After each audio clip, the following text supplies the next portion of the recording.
We got another pumpkin recipe for you. Let me show you how to make pumpkin conchas. Come on, let's get started. Todo queda sabroso.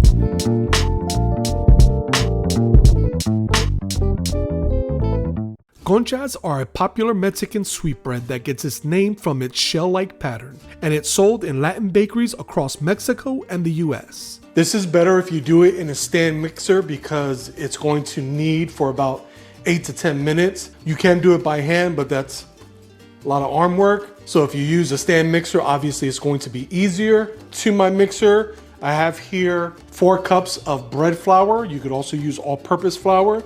So I'm going to add that. 5 cups of flour. Put my dough hook on before I start adding all the other ingredients. Now we're adding a half a cup of warm milk. This is 1 tablespoon of rapid rise yeast. You could also use active dry yeast. Just make sure that you combine it with the warm milk so that it can activate. I have here what I call piloncillo sugar. I basically took granulated sugar and piloncillo syrup. This was left over from our pumpkin arroz con dulce. You could check that out at the end of this video. And basically I added about 2 tablespoons of this piloncillo syrup to about half a cup of granulated sugar and mixed it together. And it's almost like making brown sugar where you add molasses, but instead of molasses, we're adding piloncillo syrup. And that's going to give our pan dulce, our conchas, a slight caramel flavor. So we're gonna add that to our bowl. I'm also adding 2 eggs that have been standing at room temperature, 1 cup of pumpkin puree. Remember to use the pure pumpkin, not the pumpkin pie filling. I'm gonna add that. Okay, and then I'm adding about 2 teaspoons of vanilla extract. We're gonna add some spices, 1 teaspoon of cinnamon, a half teaspoon of ginger, ground ginger, and then we're going to do about a 1/4 teaspoon of nutmeg. And then lastly, we're adding half a teaspoon of salt. Okay, then we're going to mix this until it's thoroughly incorporated, and then we're gonna knead it in the mixer for about 8 to 10 minutes until it's coming together, it's pulling away from the sides of the bowl, but it still has a little bit of stickiness. One thing I forgot to add, 6 tablespoons of softened butter.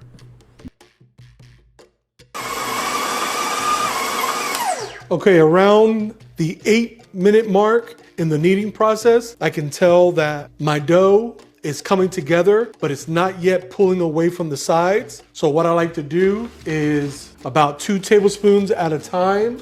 I'm going to add some extra flour, and you just keep doing this until the dough begins to separate or come off the sides, but still has some stickiness to it.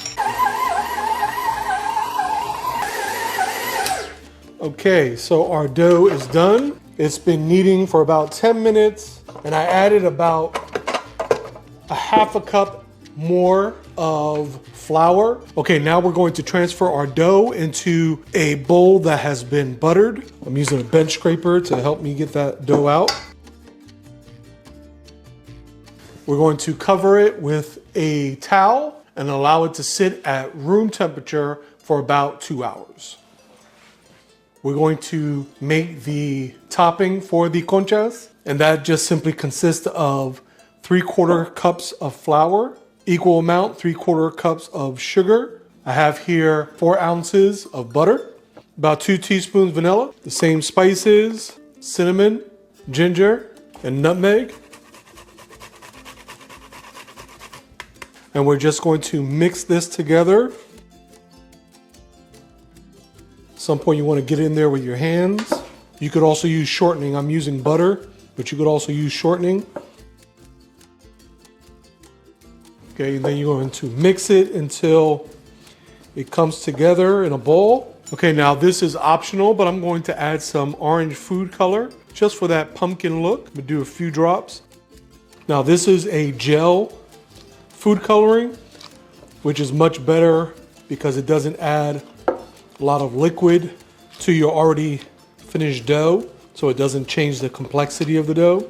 And that's the consistency that you want. That's the color that you want. Okay, so I divided my dough into 6 balls, and now I'm going to use a tortilla press, and we're going to use this to flatten out the dough.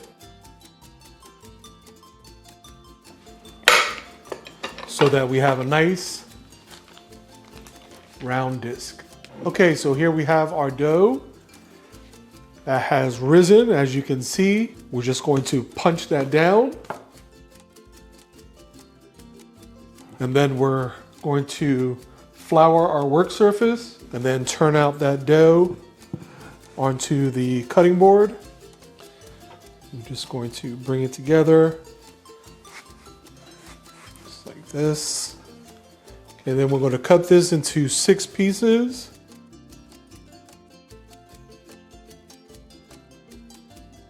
And then we're going to roll them into a ball.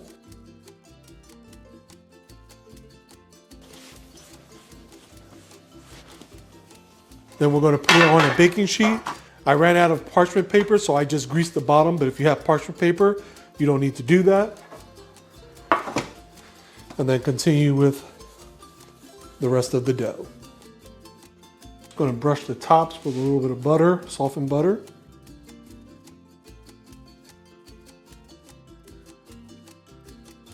I'm going to cover with some plastic wrap, and again with the towel, and let it proof for about 30 minutes. Okay, while that's proofing, we're going to preheat the oven to 350 degrees. Okay, so our dough has been resting.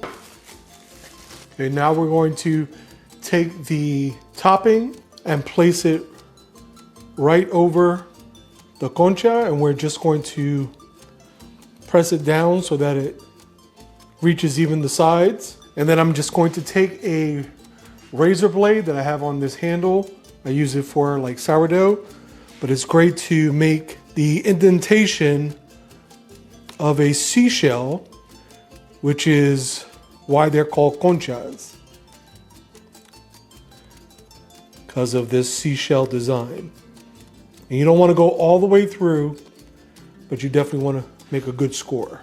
Okay, so now we're going to take these beautiful conchas and place them in that 350 degree oven for about 20 to 25 minutes.